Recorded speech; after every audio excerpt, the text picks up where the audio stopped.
El mensaje de hoy precisamente es: tú eres un favorecido. ¿Vale? Vas a decirle a la persona nuevamente: tú eres un favorecido de Dios. ¿Y qué le vas a responder? Le vas a decir: sí, ya lo sabía, yo soy un favorecido de Dios. Dígaselo. Muy bien. Genial, queridos. Vamos a ir a la palabra. Juan capítulo 1, verso 17. Este es uno de los pasajes que llamamos aquí en la iglesia un pasaje insignia, un pasaje bandera. Es un pasaje que nos representa. Es un pasaje que habla de la visión que Dios nos ha dado como iglesia. Juan capítulo 1, verso 17. ¿Ya lo tienen? El que necesite Biblia no haga sino levantar su mano. Vamos a acercarle uno a su puesto. Bien, aquí necesitamos otra Biblia, por favor, gracias.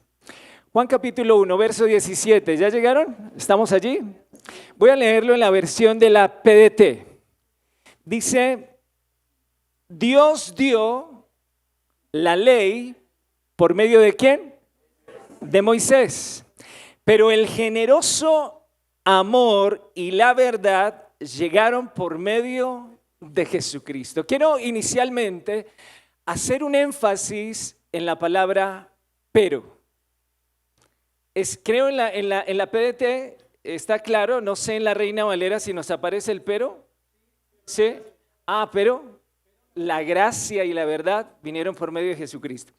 Cuando el esposo le dice a su mujer: mi amor, estás bonita, pero creo que debes adelgazar un poco, tal vez.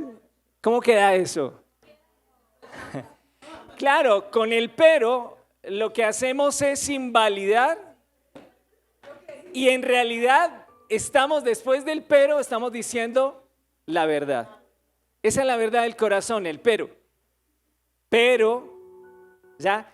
Y hemos trabajado, con Patricia antes nos decíamos mucho el pero, ahora decimos sin embargo. El sin embargo funciona bien, hagan el ejercicio, ¿sí? Estás linda, sin embargo, o estás guapo, sin embargo, y ayuda, ¿no? Y no invalida lo anterior, ¿vale? Aquí en el Evangelio se nos hace también ese énfasis del pero. Inicialmente dice: Dios dio la ley ¿por medio de quién? De Moisés. Bien, este es un pasaje claro, lo hemos estudiado en varias oportunidades, pero quiero hacer énfasis fruto de lo que hoy vamos a estudiar. ¿Quién dio la ley? La ley la dio Dios. Cuando hablamos de la ley, queridos, estamos hablando de todos los mandamientos que se encuentran en el Antiguo Testamento. La ley vino de Dios. Eso lo tenemos que tener claro. Ahora, esa ley eran 613 mandamientos, no eran 10, eran 613 mandamientos. Dentro de esos 613 mandamientos estaba incluido el de no comer rellena, y tan buena que es. ¿Quiénes son amantes de la rellena? Wow, tocará pedirle a la cooperativa que un día nos sorprenda con rellena. ¿Cuántos dicen amén? Dios dio la ley. Da la ley ¿por medio de quién? De Moisés. Cuando yo necesito que alguien reciba algo y de pronto no es tan importante, puedo enviarlo a través de alguien. Alguien que sea confiable, porque de igual manera sí es importante. Necesito a alguien confiable. Ese alguien en este caso es Moisés. Dios envía sus mandamientos a través de la vida de este hombre para que el pueblo entendiera por dónde debían caminar, de qué manera debían caminar, en qué ritmo debían caminar. 613 mandamientos de la ley de Dios. ¿Por qué llegó la ley? ¿Por qué llegaron estos mandamientos? Si cuando tú ves, Adán no tenía, había una instrucción y era no comer del árbol de la ciencia del bien y del mal.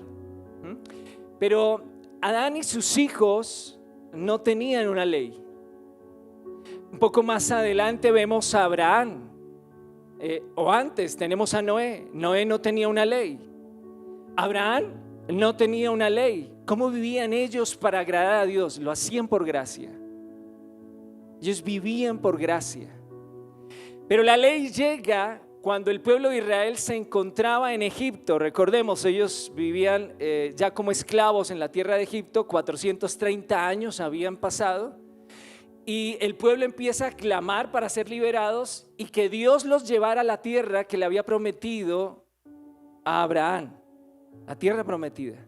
Levanta un hombre llamado Moisés y le dice: bueno, Moisés, vas a sacar el pueblo. Vienen las 10 plagas, el pueblo sale finalmente de Egipto, pero en el desierto, antes de llegar a la tierra prometida, Dios entrega la ley, más exactamente en un lugar llamado el Sinaí, el desierto del Sinaí. En el monte del Sinaí Él entrega las tablas de la ley y con ello todos los mandamientos que iban a acompañar al pueblo durante ese tiempo. ¿Por qué Dios dio la ley? ¿Por qué no la dio antes? ¿Por qué la dio en ese momento? ¿Por qué llegaron los mandamientos de Dios?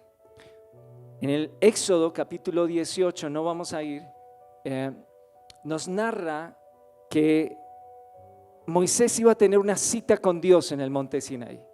Es una cita de 40 días. Antes de esa cita ocurrió que el pueblo le dijo a Moisés: ve, escucha a Dios, ve que como sabemos que tú tienes una intimidad con Él, nosotros estaremos dispuestos a hacer todo lo que Él nos diga.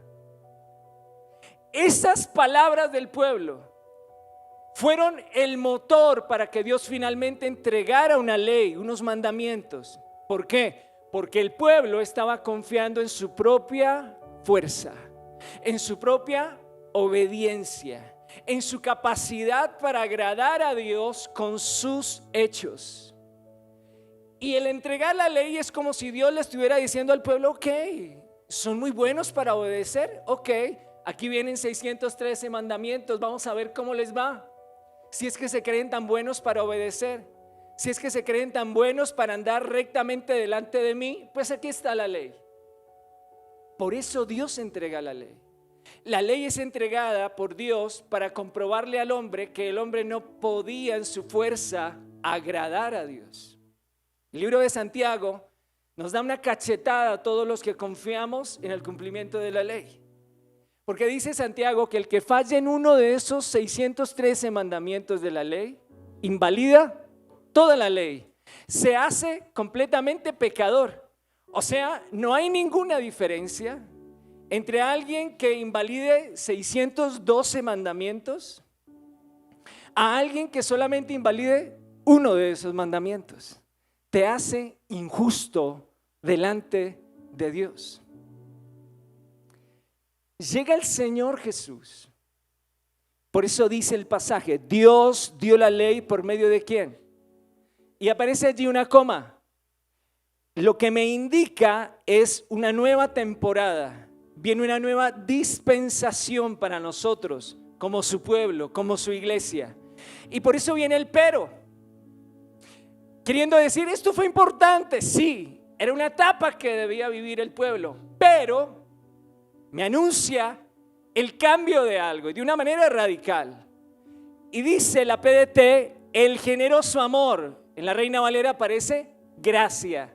Si todavía no entiendes lo que es la gracia, es el generoso, desbordante derroche de amor de parte de Dios para nosotros en una persona, Cristo. Pero el generoso amor y la verdad, noten que la verdad no acompaña a la ley. La verdad acompaña ¿a quién? A la gracia. Generoso amor y la verdad vinieron por medio de ¿quién? De Cristo. Por eso la gracia, queridos, no es un mensaje. La gracia no es un énfasis de una congregación. La gracia no es una teología, no es una doctrina. La gracia es una persona. Es la persona de Cristo. ¿Qué hizo Dios? Envió la ley por medio de alguien que Él amaba, confiaba mucho en Él, para instruir al pueblo y enseñarle que en sus fuerzas no iba a ser posible poderlo agradar a Él. Nunca. Quien insista en seguir predicando la ley, quien insista en seguir diciéndole a la gente que por su obediencia van a ser bendecidos, nunca van a poder agradar a Dios. Porque el hombre en su capacidad, en su naturaleza pecaminosa, no lo va a poder lograr. Pero el generoso, la gracia, el desbordante amor de Dios acompañado de la verdad en una persona que es Cristo, lo hace posible. Por eso, algunos dirán, pero Cristo vino a vivir la ley. Efectivamente, Cristo vino a vivir, a cumplir lo que nosotros no podíamos hacer. Él es el cumplimiento de la ley. Por eso nosotros hoy podemos declarar, todo lo puedo en Cristo porque Él me fortalece. Ese todo lo puedo es el cumplimiento de la ley. Ese todo lo puedo es poder agradar finalmente a Dios en la persona de Cristo, que Cristo esté reinando en cada uno de nosotros. Y aunque Moisés y Cristo aparecen en el mismo renglón, aparecen en el mismo versículo, en el mismo pasaje, hay una abismal diferencia. Hay una abismal diferencia. Queridos, admiramos a Moisés. Seguramente algunos cuando lleguemos al cielo vamos a pedirle un autógrafo en la camiseta. Moisés, ven, ¿cómo hiciste para aguantarte a ese pueblo? Bueno, yo algo lo experimento también como pastor, ¿sí? Y sí, yo necesito tener una cita, tomarme un café con él en algún momento. Sí, Moisés, ¿cómo hacías cuando llegaba a la reunión el domingo y algunos berriondos se iban a pasear y dejaban de buscar la presencia del Señor? ¿Qué hacías? ¿Qué hacías? Y dice, bueno, no, mejor no te digo, Alex, pero ya estamos aquí en el cielo, ya todo es santidad, ¿sí? El juicio no hay, es pura gracia. Hay una abismal diferencia entre Moisés y Cristo. Y es lo que nosotros tenemos que, como iglesia, cada día tener mayormente revelado en nuestro corazón. O te relacionas con unas tablas frías, unas piedras, una letra, o te relacionas con la persona de Cristo. Hay una gran diferencia en que te relaciones con unos mandamientos escritos en la palabra a relacionarte con la persona viva de Jesucristo. Hay una gran diferencia en que cuando tú leas la Biblia busques qué es todo lo que tienes que hacer y todo lo que no tienes que hacer, que relacionarte con la persona viva de Cristo. Hay una abismal diferencia, queridos. La gracia llegó a nuestra vida para terminar con la maldición que tenía la ley. Pero ¿cómo Dios nos entregó algo para maldecirnos? No quiero que entendamos algo antes de seguir avanzando. Cuando vamos a Deuteronomio, en el capítulo 28, entendemos algo. Todo esto está preparado, tranquilos. Deuteronomio capítulo 28, no vamos a ir allí, pero permítame decirle lo siguiente. Hay un listado de las bendiciones que ganamos por obedecer esos 613 mandamientos. Y hay también un doble de lista de las maldiciones que acarreamos por no obedecer esos mismos 613 mandamientos de la ley de Dios. Eso parece un poco injusto. O sea, si obedeces ganas, qué sé yo, como un 50% de bendiciones. Pero si no obedeces, si no cumples, el 100% de las maldiciones sobre ti. Una de ellas dice que sobre ti vendrá enfermedad. Es una maldición, fruto de no cumplir la ley. Maldito serás en tu entrar, maldito en tu salir, maldito será el fruto de tu vientre, maldita será tu arteza de amasar, tu canasta, tu mesa. Empieza una serie de maldiciones por no obedecer. Perdónenme, utilizo esta palabra, no es negocio, queridos. Querer vivir en nuestra fuerza, en nuestra capacidad, pretender relacionarnos con Dios desde el amor que nosotros le profesamos a Él, en nuestra obediencia y en nuestra capacidad. Este versículo es una bandera, queridos, para nosotros, una iglesia que tiene como enfoque el lenguaje de la gracia. ¿Recuerdan ustedes cuál fue el primer milagro que Moisés realizó? Cosa asombrosa. Moisés, dentro del tema de las plagas, cuando el agua del Nilo se convierte en ¿qué? En sangre. Fue un milagro lo que ocurrió allí, pero es un milagro para muerte. Porque ya los egipcios, incluidos los israelitas, no podían beber del agua del Nilo. Los animales del río murieron. El ganado ya no podía beber de esa agua. O sea, esto traía un colapso en todo. Un milagro sí, pero para muerte. Un milagro, pero traía desesperanza. Un milagro, pero traía tristeza. Un milagro, pero traía amargura. En la ley, en el cumplimiento de la ley, ocurren milagros, pero no son para vida. Ahora, ¿cuál es el primer milagro que hace la gracia? El primer milagro que hace Jesús. Convierte el agua, toma el mismo elemento que tomó Moisés y lo convierte en vino. También es un color rojizo, pero para traer ¿qué? Vida, para traer alegría, para traer esperanza. Cuando tú decides no vivir en tu capacidad, no en tus fuerzas, no desde tu obediencia, sino que decides que la gracia, Cristo reinando en tu vida, que sea la obra de Él la que esté operando todo el tiempo, te permite experimentar milagros para vida, milagros que traen felicidad, porque eso hizo el milagro de el agua convertida en vino en aquellas bodas de Canaán. Queridos, pretender vivir en nuestras fuerzas la vida cristiana es tener fe en Moisés. Pretender vivir por gracia, por la obra del Señor, es dejar que Cristo reine, es tener fe en la obra de Cristo. No hay tal cosa de decir que tú tienes fe viviendo en la ley, porque en realidad es tu capacidad, son tus obras. La fe solo opera en la gracia, en el favor de Dios inmerecido. Pastor, entonces no tenemos que hacer nada. Ya todo lo hizo Él. Lo que yo tengo, o lo que yo estoy llamado es a creer que la obra de Él fue completa, suficiente y perfecta. Y por supuesto, se van a manifestar obras, pero no para ganar algo.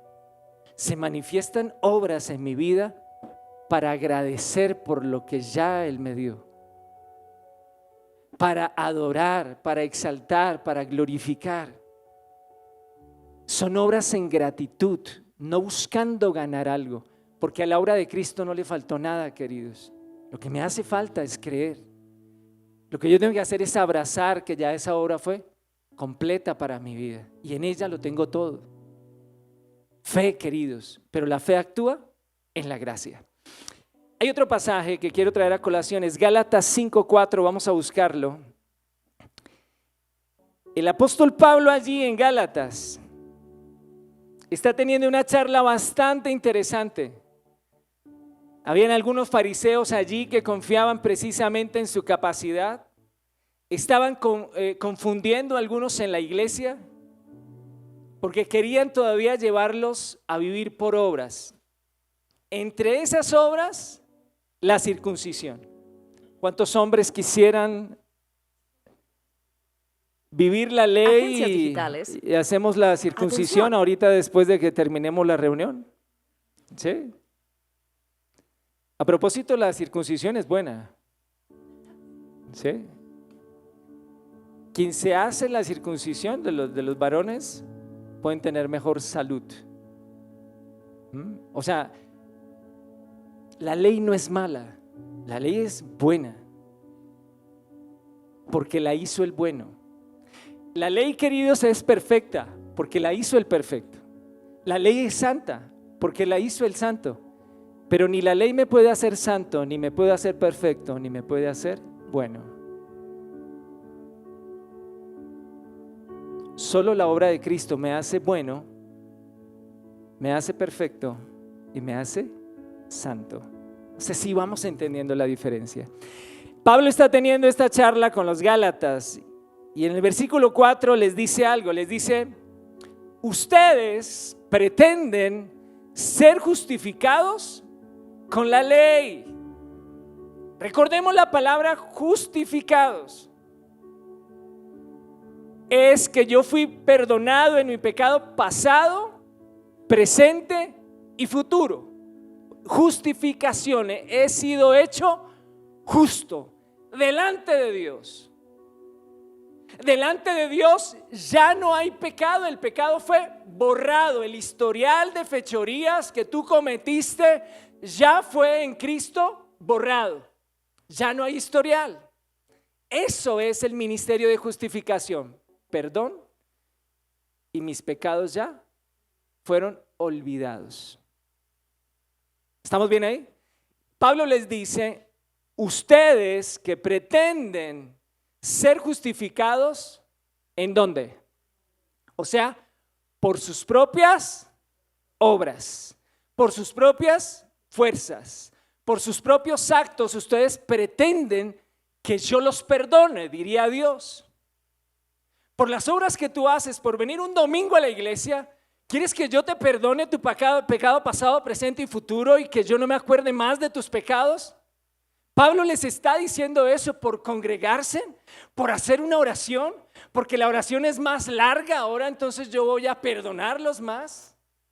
Y en esto algunos, en su religiosidad y en lo que fuimos enseñados, vamos a entrar en crisis. Porque nos enseñaron que cada vez que pecamos, tenemos que ir a confesarnos. Y lo dice la palabra en Primera de Juan, si confesamos nuestros pecados, Él es fiel y justo para perdonarnos y limpiarnos de toda maldad. Cuando pecamos, ¿acaso Dios no sabía que íbamos a cometer ese pecado? Por supuesto que sí, Dios es eterno, se mueve en toda la línea del tiempo. Conoce tus pecados pasados, presentes y futuros. Cuando envía a Cristo a morir en esa cruz, lo hace por toda la línea de pecados. Y sé que para esto no es fácil para nosotros, porque nosotros no tenemos la visión global que tiene Dios de todo. La visión nuestra es algo lineal tal vez.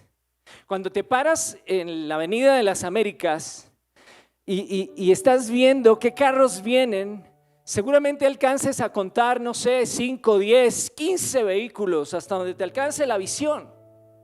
Pero Dios ve toda la Avenida de las Américas desde su comienzo hasta el final. Él sabe cuántos vehículos hay en ese momento. Él sabe cuántos pecados tú vas a cometer en toda tu vida. Y por todos esos pecados envió a Cristo a morir en una cruz para perdón de todos esos pecados y justificación, borrarlos.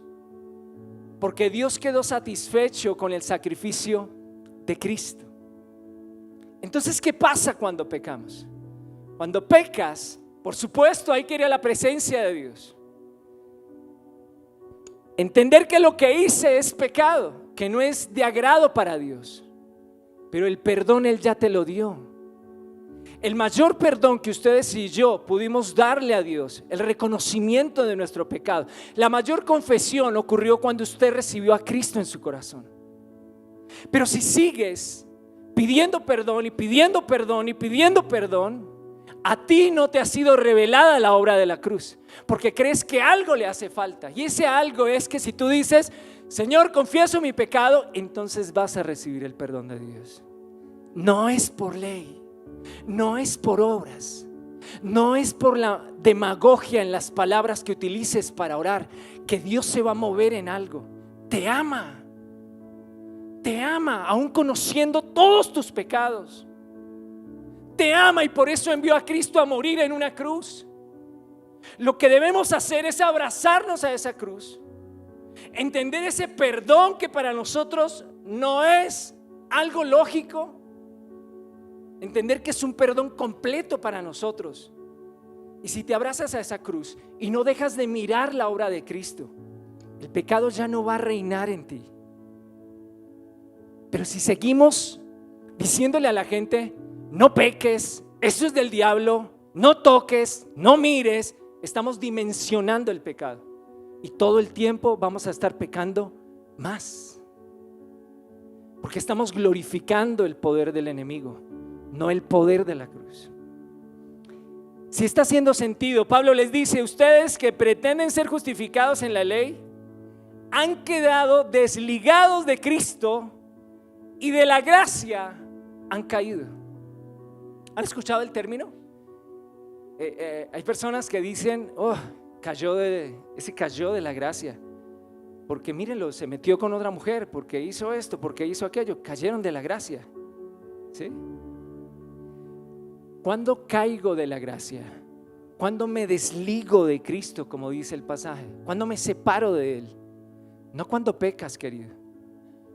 Cuando tú decides vivir en la ley.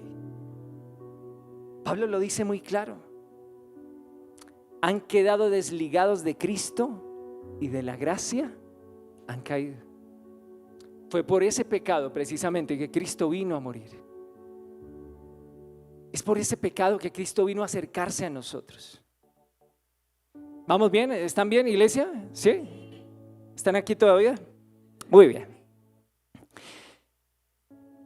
Todavía no he llegado al corazón del mensaje. Todo esto era una pequeña introducción.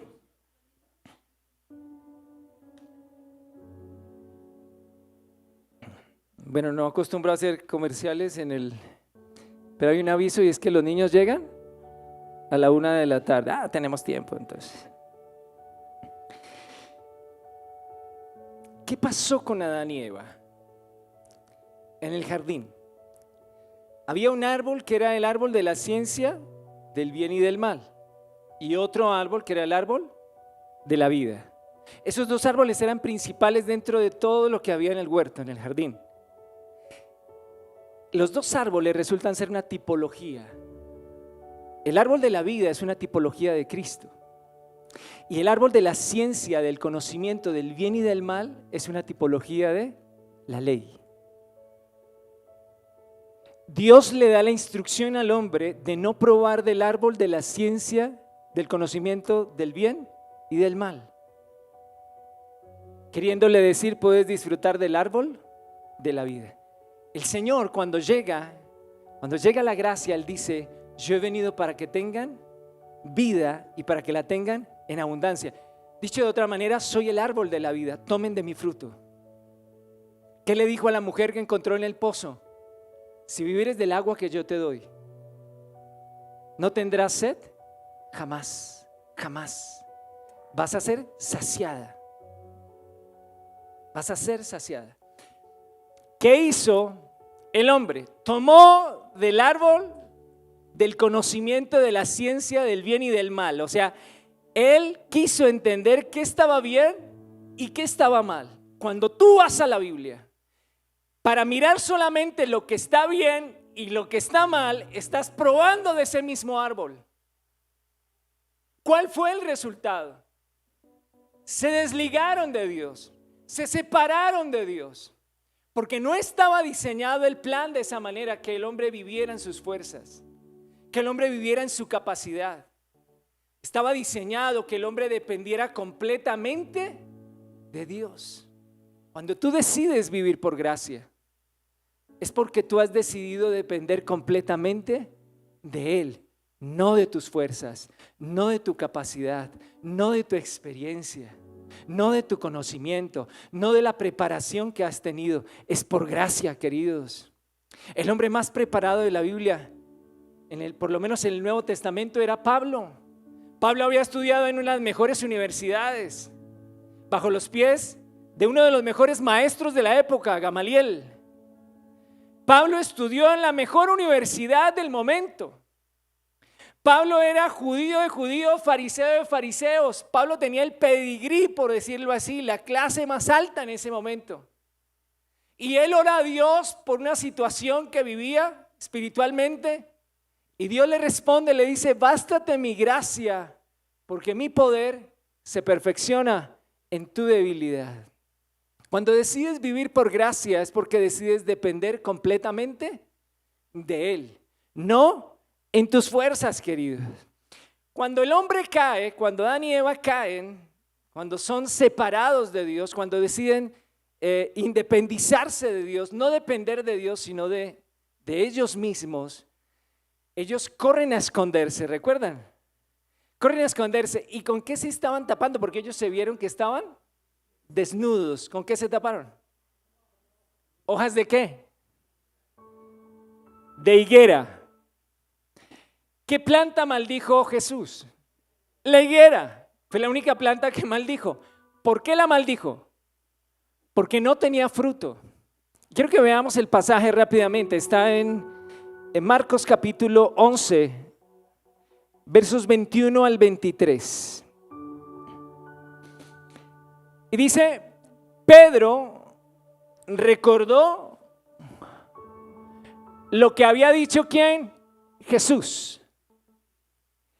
Dijo, mira maestro, se secó la higuera que maldijiste ayer. Y Jesús le contestó, miren la respuesta que da el Señor. O sea, Pedro está asombrado, dice, ayer pasamos, maldijiste esa planta, hoy ya está seca. Y miren la respuesta que él da, que uno diría, pero como que no está hablando de lo mismo. El Señor les dice, tengan fe en Dios.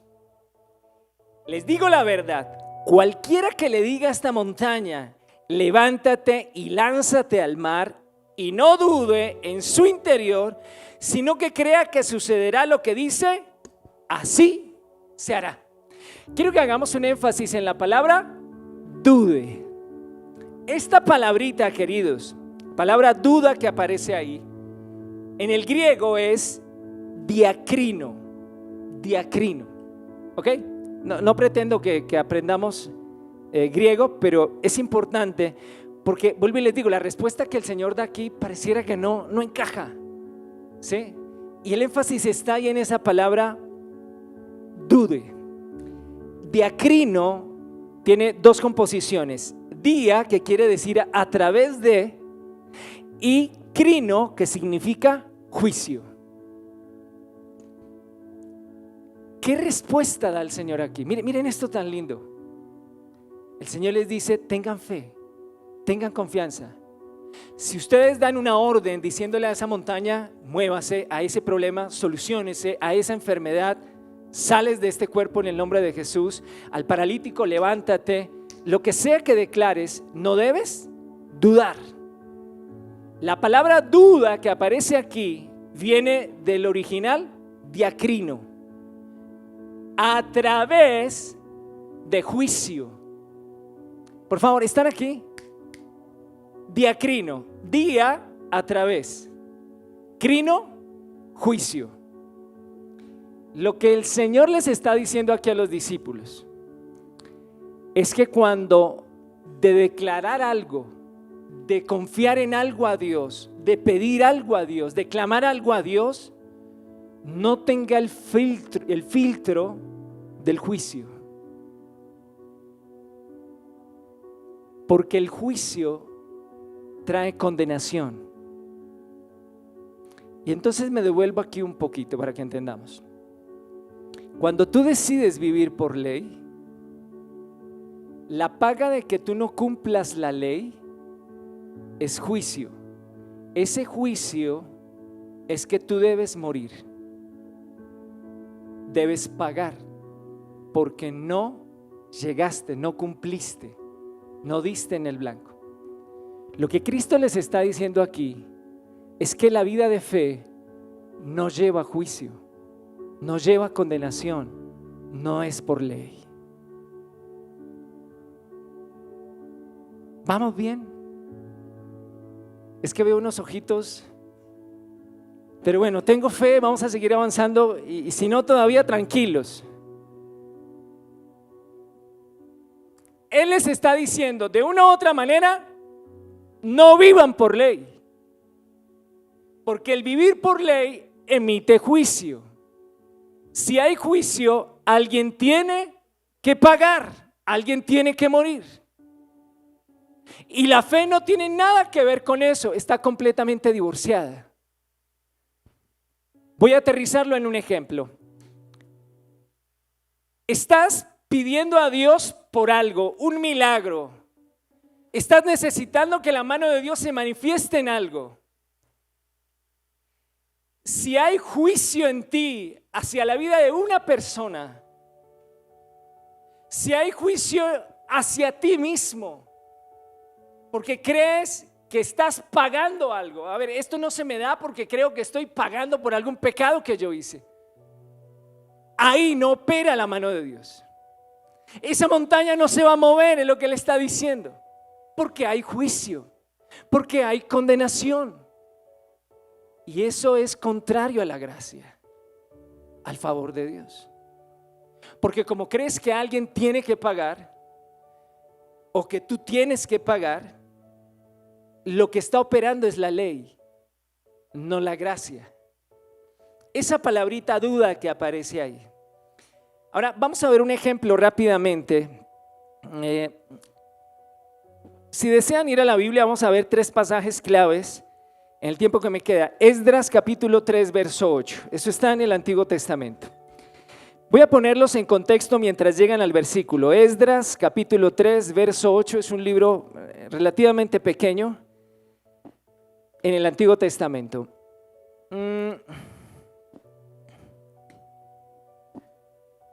Bien, los pongo en contexto, toda su atención. Bien, quedémonos ahí. 3:8.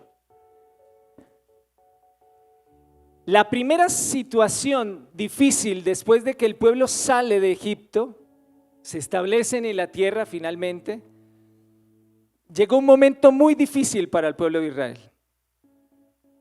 El pueblo de Israel entró en idolatría, empezaron a levantar altares para adorar a otros dioses, se empezaron a olvidar del Dios que los había rescatado. Empezaron a buscar a otros dioses, a ofrecer sacrificios que no eran solicitados por Dios, a tal punto, queridos, que ¿saben qué hacían? Tomaban a sus hijos y los sacrificaban a otros dioses. Hasta ese punto llegó el pueblo de Israel. En ese momento de idolatría, el enemigo tomó lugar. Israel resulta ser invadido por los babilonios. El comandante era Nabucodonosor en ese momento. Y se llevaron a todos los hebreos, a todos los israelitas y a las personas más importantes y más prominentes. Los cogieron cautivos y se los llevaron para Babilonia. Ellos duraron allá la bobadita de 70 años en cautiverio. Cuando lees Daniel, entiendes que Daniel se crió en Babilonia. Allá sucedieron muchas cosas interesantes. Y el pasaje que vamos a leer habla del momento en que se acaban esos 70 años y ellos están a puertas de regresar a su tierra después de 70 años. Y el pasaje que vamos a leer me nombra 2 personas muy importantes. Voy a pedirles que estén allí muy presentes. Esdras 3, verso 8 dice: así que en el segundo mes del segundo año después de su llegada al templo en Jerusalén, aquí viene el primer nombre, Zorobabel. Bonito nombre para colocarle a los niños que vienen en camino. ¿De quién era hijo Zorobabel? De Salatiel. Y aquí viene el segundo personaje, Yeshua.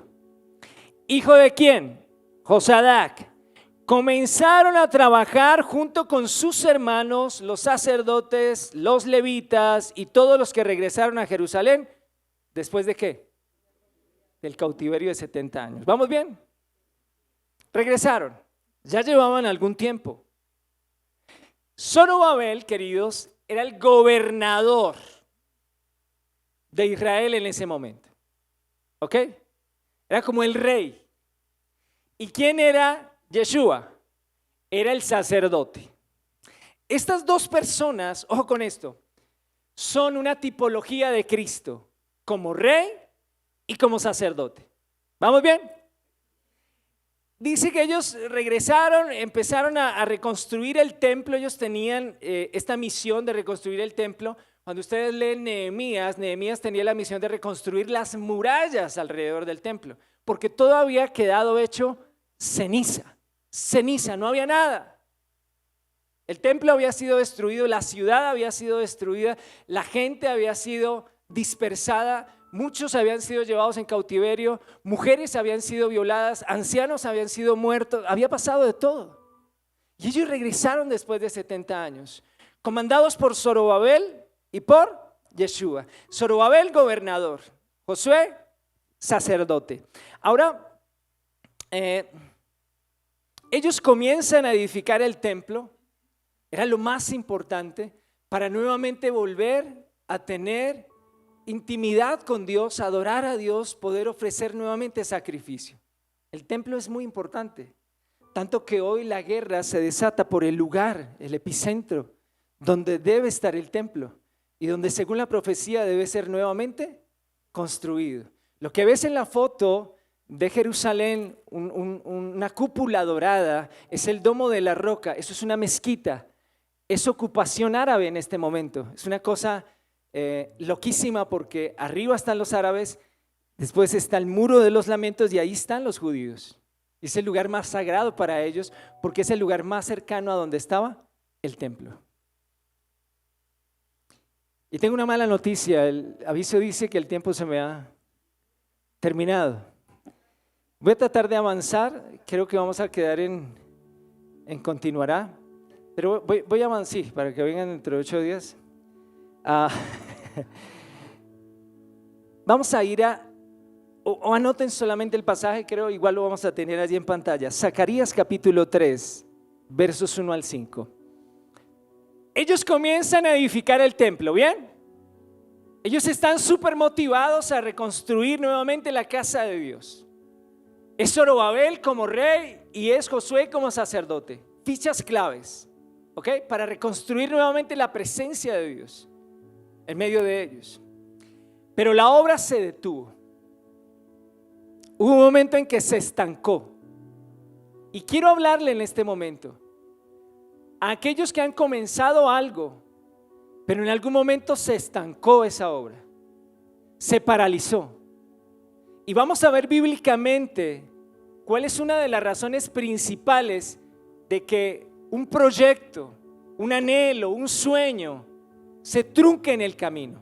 Vas a ver la raíz del asunto y vas a saber cómo orar y cómo actuar.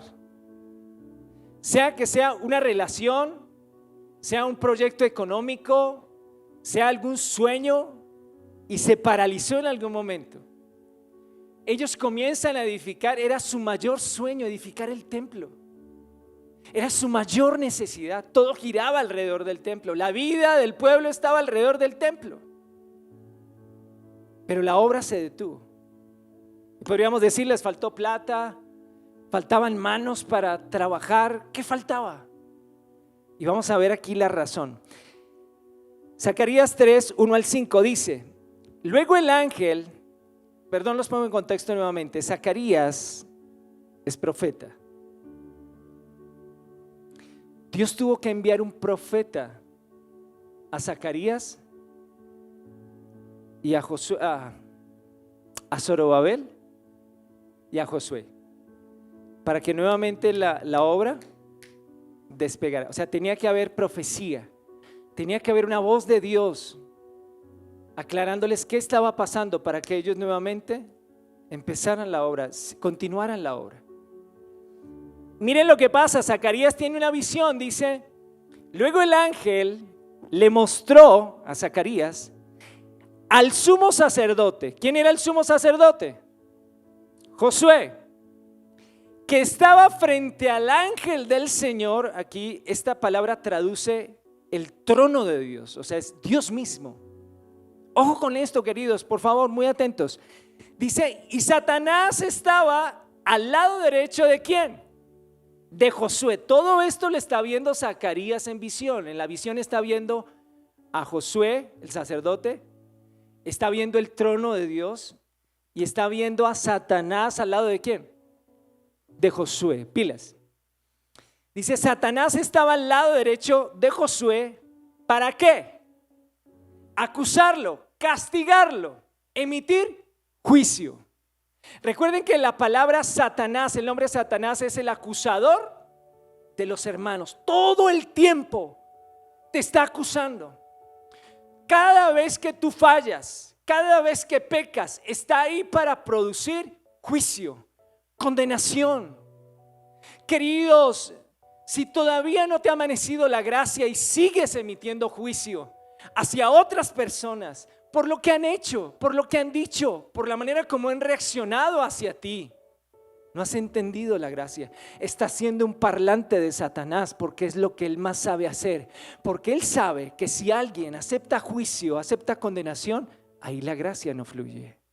El favor de Dios no fluye. El mensaje de hoy es: tú eres un favorecido. No lo pierdan de vista. Dice que ahí estaba Satanás para castigarlo, y dice: y el ángel del Señor le dijo a Satanás, Dios mismo hablando allí, que el Señor, quien ha elegido a Jerusalén como ciudad, te reprenda. Que el Señor te reprenda. Ahora le hace una pregunta, dice: ¿acaso no es este hombre como un tizón rescatado del fuego? Dios mismo le está diciendo a Satanás: ¿acaso no sabes quién es Josué? Este es un tizón arrebatado del incendio. Este es un elegido mío. Este es un apartado mío. Queridos, ustedes y yo somos esos tizones de los que está hablando aquí. Hemos sido arrebatados del incendio del mundo. ¿Acaso no sabes? Dios mismo diciéndole a Satanás, cuando Satanás viene a acusarte a ti por alguna fechoría que cometiste, Dios llega a la escena si tú se lo permites. Él va a hablar por ti. Pero cuando la gracia no es una revelación, tú vas a intentar justificarte a ti mismo y no permites que Dios entre en la escena. ¿Acaso no es este hombre como un tizón rescatado del fuego? Josué, que llevaba puesta ropa sucia, era un hombre pecador y era el sacerdote, pero era pecador. Ropa sucia habla de eso, de tu pecado, de mi pecado. Estaba de pie frente al ángel.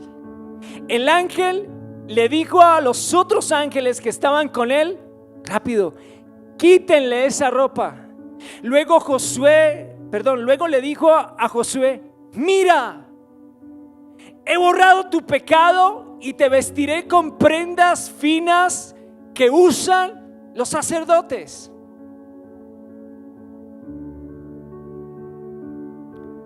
Hay un déjà vu para los que estuvieron hace 8 días o escucharon el mensaje. Isaías, el profeta Isaías, tiene una visión, se presenta delante de él, y cuando él empieza a ver el trono y la santidad de Dios, dice: no, hasta aquí llegué, porque yo soy hombre inmundo de labios y me la paso con gente que también es así, gente chismosa, que emite juicio, que habla mal de los demás, que hablan mal de Petro, se la pasan diciendo todo. Yo también, Señor. Y él dice: no, hasta aquí llegué.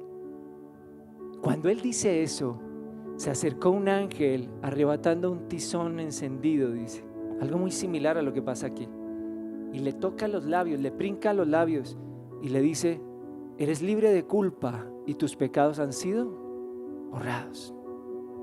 El mensaje es el mismo todo el tiempo. Las ropas sucias nos fueron quitadas. Tus ropas sucias, el pecado que tú hayas cometido, los errores que hayas cometido, ya te fueron quitadas. Tú no tienes que hacer nada, porque ya te fueron quitadas. Y ya tú fuiste vestido con vestiduras nuevas, reales. ¿Les hace sentido cuando llega el hijo pródigo? Cuando el tipo reacciona y dice: mejor me es estar en la casa de mi papá como uno de sus jornaleros, y decide regresar, y no ha llegado a la casa, y el papá, ¿cómo lo recibe? A punta de abrazos, de besos, y le dice a los criados: ángeles, rápido, quítenle esa ropa, pónganle vestido nuevo. Esto se repite una y otra vez en la vida de aquellos que deciden creer en que ya han sido vestidos con ropas nuevas. tú eres un favorecido de Dios. Tú no tuviste que pagar por ese vestido. Es más, la herencia que se te había dado, la desperdiciaste. Y la gracia actúa con todo su esplendor, que aunque vengas oliendo a ropas inmundas, como Josué se experimentó en ese momento, ya fueron cambiadas. ¿Te ves así? ¿Eso es una verdad para ti? Si eso es una verdad para ti, si eso en realidad es una verdad para ti, tu alabanza es diferente, tu adoración es diferente. A ti no hay que rogarte para que ores. A ti no hay que rogarte para que leas la Biblia. Tú amas leer la Biblia. Tú amas estudiar su palabra porque sabes que se trata de ti, de tu identidad, de tu papá, del propósito que Él tiene contigo. A ti no hay que decirte, oye, ¿puedes invitar a otra persona? No, tú sabes que esa es la verdad. Te fluye. No paras de hablar de eso. No paras de hablar de Dios, de su gracia, de su favor, de su misericordia. Y puedes decirle a otros, mira cómo fui vestido. Yo no tuve que pagar por esto. Y no tengo que pagar nada. Me fue dado gratuitamente. Rápidamente con lo que ya no me queda. Les debo para el otro, debo tiempo del otro domingo. Después de Zacarías, en el capítulo 4, en otra visión, ahora ve a Zorobabel. ¿Recuerdan que eran dos? Entonces vio a Josué ya. Ahora después ve a Zorobabel. En el versículo 14 dice, 6 dice: y este es el mensaje del Señor para Zorobabel. No será con la fuerza ni con el poder, sino por mi espíritu, dice el Señor Todopoderoso. La gracia está en pleno allí. No sé si lo estamos entendiendo. A Zorobabel, que era el rey, le dice: vas a conquistar, pero no es en tus fuerzas, no es en tu capacidad, es por mi Espíritu Santo. A Josué, que era el sacerdote, esas vestiduras están sucias, te han sido colocadas unas nuevas. Esas dos cosas, lo que sucede con Zorobabel, lo que sucede con Josué, tienen cumplimiento hoy en la persona de Cristo. Tiene la vestidura de Cristo y es en las fuerzas de su Santo Espíritu. Por eso Él dice: es necesario que yo me vaya para que con ustedes quede mi Espíritu Santo. Y ahora sí, con esta termino. En Marcos capítulo 2, no lo van a buscar, ocurre el milagro. La gente se entera que Cristo volvió a Cesarea. Cesarea era el cuartel. Era el cuartel principal del Señor Jesús en el momento de su ministerio. Eso era Cesarea. Y la gente se enteró que Él nuevamente estaba en Cesarea. Se ha agolpado la multitud. La gente corriendo al lugar donde Él estaba. ¿Sí? Llevaban de todo, enfermos, lisiados, todo el mundo. Y dice que el lugar estaba, que no le cabía un tinto. Lleno ese lugar. Y yo me imagino a Pedro en la entrada con esa cara de perro de taller, bravo, no dejando entrar a nadie. Ya el cupo se llenó, no hay entrada. ¿Sí? Y dice que llegaron 4 personajes con otro en camilla y Pedro en la entrada, no dejando entrar. Traemos a nuestro amigo, sabemos que el Señor está aquí, es paralítico de nacimiento, queremos ver un milagro en él, permítanle la entrada. Y Pedro: no, lo siento, ya dieron la orden por el interno que no hay lugar. Y estos hombres buscan la manera y suben al tipo por el techo de la casa en la que encontraban, abren un hueco y empiezan a bajar la camilla. Es el primer ascensor de la historia. Ahí se inventó el ascensor. Y dice que el paralítico lo bajan preciso al frente de Jesús. Cuando Jesús lo ve ahí, el pasaje nos dice algo, y es en lo que quería hacer énfasis. Cuando vio la fe de ellos, les dice, no vio la fe del paralítico. Ese seguramente ni tenía fe, ni sabía tal vez quién era Jesús. Pero dice que cuando Jesús vio la fe de esos 4, no vio lo que hicieron esos 4, no vio las obras de esos 4, vio la fe de esos 4. Porque la fe opera en la gracia, las obras operan en la ley. ¿Vio las obras? No. ¿Vio lo que hicieron, que lo montaron por el techo? No. Vio la fe, la confianza que tenían en Él, de que Él lo podía sanar, de que Él tenía para Él un vestido nuevo, de que no eran las fuerzas de ellos, eran el poder de Él. Y dice que cuando Cristo vio la fe de esos 4, le dijo al paralítico: tus pecados te son perdonados. Y ahí la cosa no cuadra otra vez, porque no necesitamos es que lo pongas a caminar. Para eso lo trajimos. Queremos verlo caminar. Pero lo primero que dice el Señor es: tus pecados te son perdonados. Tus ropas están sucias, vamos a cambiarlas primero. Cuando no hay, o cuando le es quitada la condenación, porque le dice: tus pecados te son perdonados, entonces fluye la gracia. Ahora sí, levántate y camina. Cuando te es quitada la culpa y cuando tú abrazas esa verdad de que ya no hay juicio y no hay condenación para ti, empiezan a fluir los milagros de amor. La gracia de Dios empieza a fluir para ti. Es una verdad para ti. La justificación es una verdad para ti, que las vestiduras sucias ya fueron quitadas. Si es así, prepárate. Ahora empiezan a ocurrir los milagros en tu vida. Vas a empezar a avanzar, a caminar. ¿Cuándo se reactivó la edificación del templo? Cuando dice que Zacarías, el profeta, les profetizó lo que él había visto en visión. O sea, cuando le dijo a Zorobabel: no es en tus fuerzas, es en el poder de mi espíritu. Y cuando le dijo a Josué: tus vestiduras sucias ya fueron quitadas. En ese momento se detonó otra vez la edificación del templo. Y dice el texto que ellos terminaron el templo ese mismo año. Y habían durado 12 años paralizados en la edificación del templo. Pero cuando la condenación le fue quitada, el templo fue reconstruido, fue edificado. Esa es la gracia en todo su esplendor. No hay condenación para los que estamos en Cristo Jesús. Si hay algo paralizado en tu vida, si hay algo estancado, hay condenación, hay juicio de ti para otros, o que estás permitiendo que otros emitan hacia ti.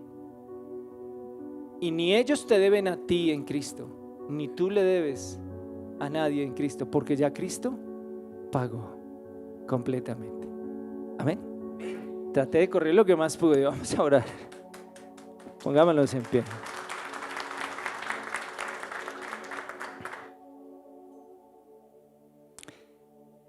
Quiero invitarte a levantar tus manos al cielo.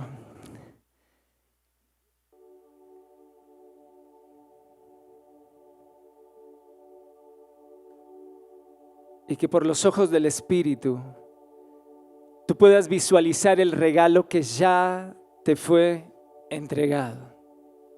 El regalo que ya te fue entregado. Ese regalo es la no condenación. Una mujer que fue encontrada en el acto mismo del adulterio. Cristo sabía y conocía el pecado de esta mujer. Pero a ella le dijo: ni yo te condeno. ¿Sabes por qué? Porque no vino a condenar, vino a salvar. Estás aquí porque ya te salvó. Estás aquí con vestiduras nuevas, aunque tú no lo hayas visto.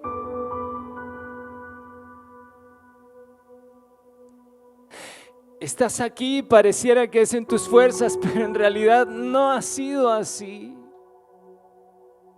Estás aquí por su misericordia y su gracia, su favor sobre ti. Estás aquí más que por tu voluntad y por tu fuerza, por el gran amor que Dios te tiene, por su infinito amor y misericordia. Estás aquí, sigues permaneciendo en Él. No has vuelto al mundo, no te has entregado nuevamente al mundo, no has vuelto al hato de cerdos de donde fuiste rescatado. Estás aquí siendo sostenido solo por su gracia. Si reconoces esta verdad en este día, decide entonces marchar de aquí en adelante en gracia, en favor, en misericordia. Ok, Señor, si estoy aquí no ha sido por mí, sino por ti. Entonces decido seguir viviendo de esa manera. Que tu gracia sea la que me siga sosteniendo, que tu favor sea el que me siga sosteniendo, que tu bendición siga fluyendo, fruto de lo que tú ya hiciste por mí en la cruz. Yo, y en cuanto a mí, decido creer que lo que tú hiciste en esa cruz fue completo, fue suficiente y fue perfecto. Vamos, abre tus labios y decláralo. Decido creer, decido abrazar que lo que hiciste en esa cruz fue completo, fue suficiente y fue perfecto para mí. Y hoy, al igual que ese paralítico, decido levantarme en gracia para caminar, para avanzar y para edificar todo lo que tú has planeado para mi vida. En el nombre de Jesús, eso profetizo sobre mi vida. Sobre mi vida. Ahora, si hay algo estancado en tu vida, si hay algún sueño paralizado, en el nombre de Jesús vas a profetizar sobre esa área de tu vida. Vas a declarar que el favor de Dios está contigo, que la gracia de Dios está contigo. Tú eres un favorecido de Dios, tú eres un escogido de Dios. No es en tus fuerzas, es en el poder del Espíritu que tú decides avanzar. Vamos, dígalo al mundo espiritual. Ya no será en mis fuerzas, no será en mi capacidad, será en el poder del Espíritu Santo. Y hoy declaro que ya no veré más ropa sucia sobre mí. Hoy decido verme como Dios me ve, con ropas celestiales, con ropas de rey, de reina, vestiduras limpias y puras. En el nombre de Jesús, decido avanzar con tu favor. Vamos, declárelo con todo su corazón. Yo soy un favorecido de Dios. Mi familia, mi casa es favorecida por el Señor. Somos una congregación con el favor de Dios sobre nosotros. Es el favor de Dios el que opera en nosotros. Y hoy toda parálisis se acaba en el nombre de Jesús. Hoy todo estancamiento ahora se acaba en el nombre de Jesús. Todo empieza a fluir. Todo empieza a fluir en el nombre de Jesús. Vamos, declárelo. Todo empieza a fluir en sus finanzas, en sus relaciones personales, con sus hijos. Todo empieza a fluir en su cuerpo, en su salud, en el nombre de Jesús. Todo empieza a fluir. Profetícelo, profetícelo. Esa es la verdad, la gracia y la verdad, la gracia y la verdad fluyendo en el nombre de Jesús. Oh, gracias, Señor. A ti damos gloria, a ti damos gloria. Y una iglesia favorecida dice: amén. Vamos, dale un abrazo al que tienes al lado. Dile: te bendigo, muy favorecido de Dios. Declaro el favor de Dios sobre tu vida.